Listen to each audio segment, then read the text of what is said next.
Pada suatu hari Rasulullah SAW ditemui oleh malaikat Jibril.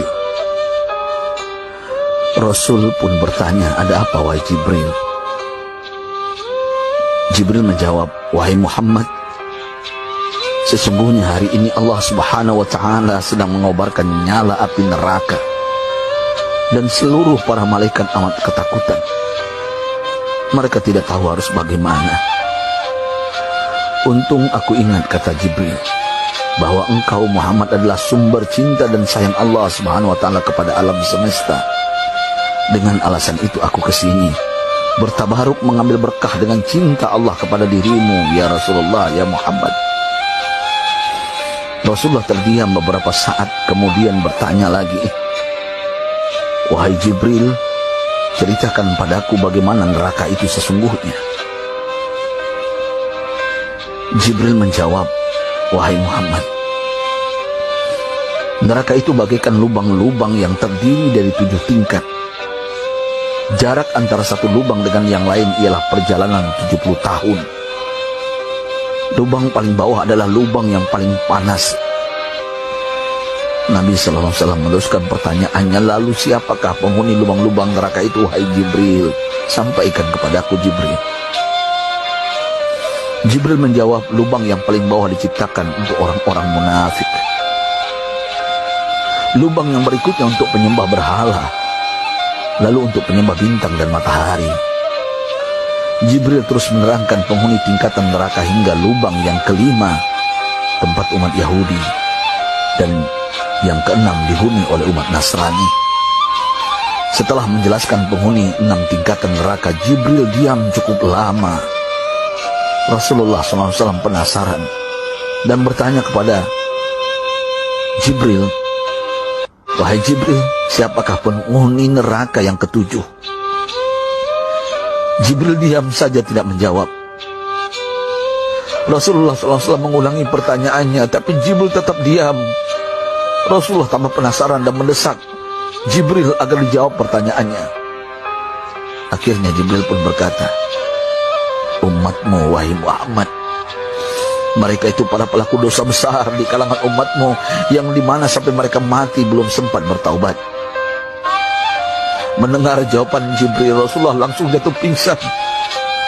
Jibril merangkulnya dan meletakkan tubuh baginda di atas pangkuannya. Tak berapa lama Rasulullah SAW sadar dan langsung menangis bersimbah air mata dengan terisak-isak. Rasulullah mempertegas pertanyaannya, "Wahai Jibril, apakah benar ada di antara umatku yang masuk neraka?" Jibril menjawab, "Benar, wahai Muhammad, pelaku dosa besar di antara umatmu yang belum bertaubat." Setelah itu Rasulullah menghadap kiblat dan sujud kepada Allah dalam isak tangisnya.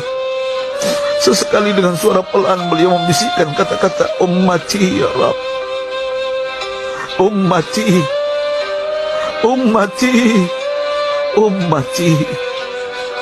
Beliau SAW tidak mengangkat kepalanya dalam keadaan seperti itu selama 3 hari 3 malam, kecuali setiap Bilal bin Rabah mengumandangkan azan, barulah beliau bangkit untuk menjadi imam, dan setelah itu kembali sujud lagi. Pada hari ketiga Abu Bakar menyadari hal ini, beliau mengetuk pintu Rasulullah dan mengucapkan salam 3 kali, namun tidak terdengar jawaban. Abu Bakar sedih dan berseru di hadapan pintu Nabi besar Muhammad SAW, "Apakah ada jalan untuk masuk ke rumahmu ya Rasulullah?" Tetap tidak ada jawaban. Di jalan Abu Bakar bertemu sahabat Umar. "Mengapa engkau menangis, wahai Abu Bakar?" kata Umar. Abu Bakar menceritakan keadaan Rasulullah SAW. Maka Umar pun melangkah menuju rumah Rasulullah dan terjadilah hal yang sama. Umar pun pulang dan menangis. Di jalan Umar bertemu sahabat Salman Al-Farisi. Dengan terisak Umar bercerita kepada Salman hingga membuat dia amat sedih, namun tidak berani mengulangi hal yang sama. Salman melangkah menuju rumah Fatimah radhiyallahu anha dan menceritakan hal itu. Setengah berlari Fatimah menuju rumah ayah tercinta dan mengetuk pintu sambil mengucapkan salam. Mendengar suara lembut putri tercinta, sejuklah dada Rasulullah. Beliau bangkit dari sujud dan membuka pintu.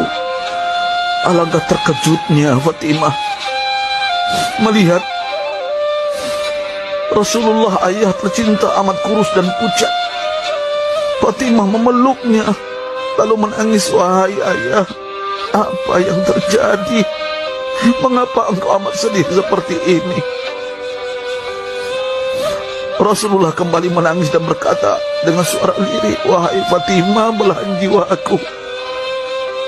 Bagaimana mungkin aku tidak sedih sedangkan Jibril mengatakan akan ada kelak umatku yang akan masuk neraka. Subhanallah, betapa besar cinta Rasulullah kepada kita umatnya. Sahabatku, Rasulullah mencintai kita. Antaman ma'aman ahbabta, engkau akan berkumpul dengan orang yang kau cintai. Mari kita mencintai baginda Nabi besar Muhammad SAW yang mencintai kita, umat yang tidak rela kita masuk neraka. Mari kita mencintai beliau dengan berselawat. Sahabatku, sampaikan, Rasul mengajarkan kepada kita, man dalla ala khairin falau mislu ajri fa'ili. Siapa yang menunjukkan kepada kebaikan, maka dia akan mendapatkan pahala seperti orang yang mengerjakannya. Mudah-mudahan ini menjadi pahala jariah bagi kita.